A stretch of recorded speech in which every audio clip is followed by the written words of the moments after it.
Day 1 of the 2020 League of Legends World Championship has concluded, and there were some interesting trends that happened throughout the day, where we saw some tempo-based pick compositions being executed, or Cinecoms, as some people might like to put them. Although we didn't really see all too much of Renekton in these games, we can further take an examination as to how such compositions operate, when they succeed, when they do not, and how some of these situations end up in rather one-sided storms. Now, let's take a look at the first one between DRX against the Unicorns of Lurf. Well, most people would expect the LCK team to come up massively ahead against the CIS play-in region. And the result was indeed such the case. I do think that this is a very textbook example of what can happen when you execute such a composition well. Now, Ashe and the Play-ins had 2 wins and 8 losses and was considered a trap pick by many teams, of which one of the few wins was V3 against a Rainbow 7, in which many people claim that Rainbow 7 looked like the worst team when they were losing to the Ashe in this scenario. So let's establish the win conditions first. When you play such a composition, what you want to do is, the first step is obtain a tempo lead via a side lane, and after that there's kind of 2 options based on the team's interpretation of the meta. The first would be the dragon stacking approach, in which that LGD demonstrated quite a fair bit of in the play-ins, and the second would be a more G2 style of play that I think DRX utilized pretty well, where you use your tempo advantage to rotate between 2 lanes, and that enables you to dive your opponents and win fights with the manpower advantage that you have created now that you have created a tempo advantage on the map itself. And these style of compositions, you would see the resources being polarized towards the bot in general. So this would mean that they would draft a weak side top lane tank or bruiser. So the likes of Ornn, the likes of Poppy, Renekton, Volibear can be the role fillers in this category. Due to the flavor of the month, the farming jungle with strong skirmishing abilities such as Lilia, Grace, Nidalee can be played in this position. The mid lane usually provides some form of teamfight control, some form of disengage spell, or additional single target burst. Set was the weapon of choice for DRX in this case, but we do see this being played with the likes of Zoe, with the likes of Syndra, with the likes of Orianna as well. Ashe and Caitlyn enable you to abort priority, and Ashe in particular gives you the pick 2 when she hits level 6 at around the 9-minute mark. Whereas the support will usually be paired based on the type of jungler that you're playing. If your jungler has some form of crowd control, then you might see a support along the lines of Lux, or along the lines of, say, a mage that can pair together with the Ashe, and you're just trying to 2v2 take the bot lane turret. But in this case, because we have a farming jungler and we're a little bit lacking in crowd control in the jungle skirmishes, so you would see the likes of Pantheon, you would see the likes of Nautilus and Leona as well. And Trash, of course, can fulfill both roles, being a range champion as well and being pretty decent at skirmishing as well. So generally, this is the lane states that you end up with. You're looking for mid lane that can push out, bot lane that can push out, and top lane that's looking to kind of soak pressure. And individually for each lane, this is the mission statements that they will be looking for. For top lane, they are looking to simply farm and sustain up in the lane, not fall too far behind in CS, and if possible, protect plates on the top side of the map where possible. And if they can, they would want to freeze the lane, and that's how they win the lane in these scenarios. Because if you end up in a split map scenario and you're frozen the lane on the top side of the map, it would then waste the opponent jungler's time to come and answer the freeze and helps your jungler get a hit as well. Whereas for mid and bot, for mid lane, you want to link up with the jungle and create a farm lead, or threaten a bot dive where possible. And for bot lane control is rather important, as you are trying to stack waves into the opponent and use the stacking wave in to buy time either to dive and deny your opponent's huge amount of CS, or invade on the bottom side of the jungle and control that, creating a farm lead for your jungle and translating that into a dragon possibly as well. Now, if you enjoy analytical type of content, please do consider giving this video a like and subscribing to my channel. As Worlds is happening, I will be picking out trends and interesting strategies, tactics, or perhaps some numbers and statistics as well that would interest the more tactically minded when we talk about the strategic aspects of League of Legends. So to map out what happened in this game, the game starts off rather ordinarily, with Nidalee starting on the top side of the map, clearing 2 camps and then invading the open Raptors. And using the fact that the bot lane already has pushed down, the Nidalees are able to chase away the opponent Evelyn. And now that they have controlled the bottom side of the map, they are able to threaten a bot dive on the crashing wave at 3:15, earning a 14 CS lead for the bot lane. At 6 minutes 50, they are able to push the wave in, let the wave crash back, and some very interesting wave control here from the bot side of DRX, enabling them to simultaneously freeze the bot lane and secure the dragon at the same time. Now, being able to freeze the bot lane creates an entire cascade of events that blows the game wide open in favor of DRX. As they now have complete control of the bottom side wave, they're then able to gank bot twice, threaten a dive bot once again, securing another 2.5 waves worth of minions lead on the AD carry, and take 3 plates bot in total.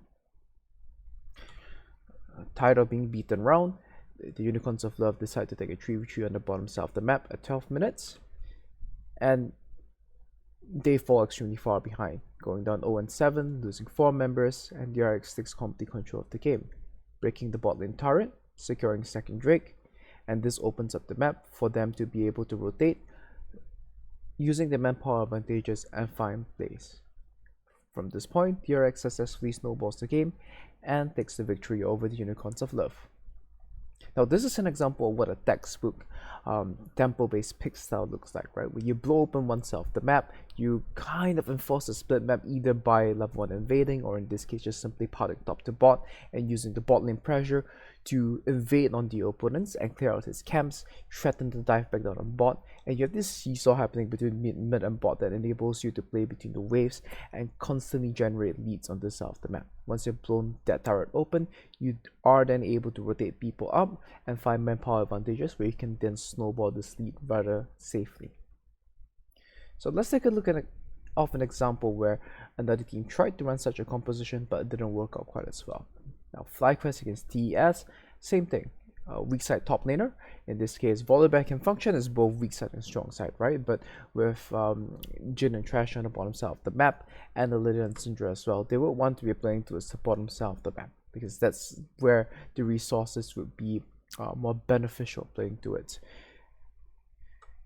So this game, once again, I think it was props to flyquest, right? They had a very well planned level 1. Lydia goes in, gets a big lead off of it. But the game goes very sour very quickly because in 3 minutes, bot lane could have played for bot lane scuttle, but they chose to give up bot lane scuttle to base. And as a result of that, TES is now able to control the bottom side of the map, and the wave control is now in their favor.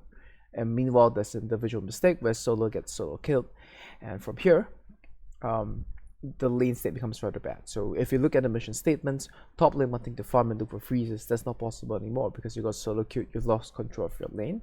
Bot lane, you based, you didn't control bot side trap, and as a result of that, into your opponent 2v2 matchup, you are no longer able to stack the waves into the opponent as you do not have control of the waves. And as a result of all of this, TES is the one able to control the bottom side of the map. Their bot lane gets ganked, and the leader dies to come on the top side of the map. TES secures the first Drake as well, and from there, yep, these mission statements are no longer available for flyquest. And with both sides being pushed in, they no longer have any options on the map. You could have argued that while this game lasted close to 27 minutes, close to 30 minutes, the game was over at 3 minutes, and what we were watching is effectively a 20-minute plus death animation from the point. Because when you play such a team composition, you need to be able to take a tempo lead through one side of the map, and if you do not have wave control, you do not have lane control on either top lane or bot lane, the plan is pretty doomed. So going back to the win condition, step number 1, obtaining a tempo lead via a side lane. Not able to fulfill that, we don't even have to talk about step 2 in this case. The other big profile match over here was Damwon versus JDG, where Jingdong Gaming, they went for a similar composition as well. Ashe, the pick 2, playing for bot lane Prio, once again farming jungler on the Lilia, and the Volibear being played as a weak side top laner once again. However, this time they go for four-man invade on the bottom side of the map. The leader falls behind off of it. I think this was well played by Dangwon. They brought 5 people over and they kind of counteracted it out. But the game was still playable from this point, as the way that the level 1 pans out is a result of the map split scenario, and JDG still gets the favorable split. They still get the split on the bottom side of the map, and the Jays can still make the rotations towards the bot lane. However, at 4 minutes 20, there is a skirmish around the Crux, the opponent Crux. Yakao actually could reach this fight faster, but after JDG gets the kill onto the opponent, he starts to turn around, whereas the Twisted Fate completes the rotation, and they lose this fight. While they were losing the fight, Zoom TPs down to no avail as well. And as a result of all of this, once again, we end up in the same scenario as flyquest was facing against TES. With botlane losing control, as the Jin was able to pick up a second and third kill from this bot side skirmish, he based and came back with a completed tier 2 boots and a BF sword. From that point, the Ashe only has a Vampiric Scepter, and there's no way she can match Jin's push in the lane. Top lane is pushed, bot lane is pushed, and these mission statements have failed once again. Similar to what we covered earlier, tempo based pick, your win condition is step number 1, you have to be able to obtain a tempo lead via side lane. Due to what happened in 4 minutes, JDG are no longer able to do that, and once again we watch another 20-minute plus death animation. So how can we make such a composition work? Blend your level 1s clearly. You don't always have to go for the funky invade, and if you can go, and even if you can go for it, you need to understand the relationship between the bot lane push and map control with your jungle. Securing the bot side scuttle crab if your means of polarized attack is through bot lane is going to be extremely important. So 315 bot scuttle is very important, and unlike JDG, that's probably something that they're going to look back at it, watch the replay, and say, okay, how come Yakao turned around at this point of time? If he completed the rotation down, if he committed the manpower down to the player accordingly, they would then be able to maintain the map control. Now note that these games are being ended at a very early point of time from a tactical perspective, because when you go for such a composition, you tend to be outskilled. And as a result, well, if you play everything perfectly, you have a very large agency over the game. You can see how even at the highest level, one small mistake can result in a snowball that cannot be stopped. And that wraps it up. When playing center compositions, the analogy that was once drawn is like having a revolver with only one bullet in the chamber. You only get one shot, but this revolver is special because you always get to shoot first. But if you make a mistake, it's very easy to lose from there.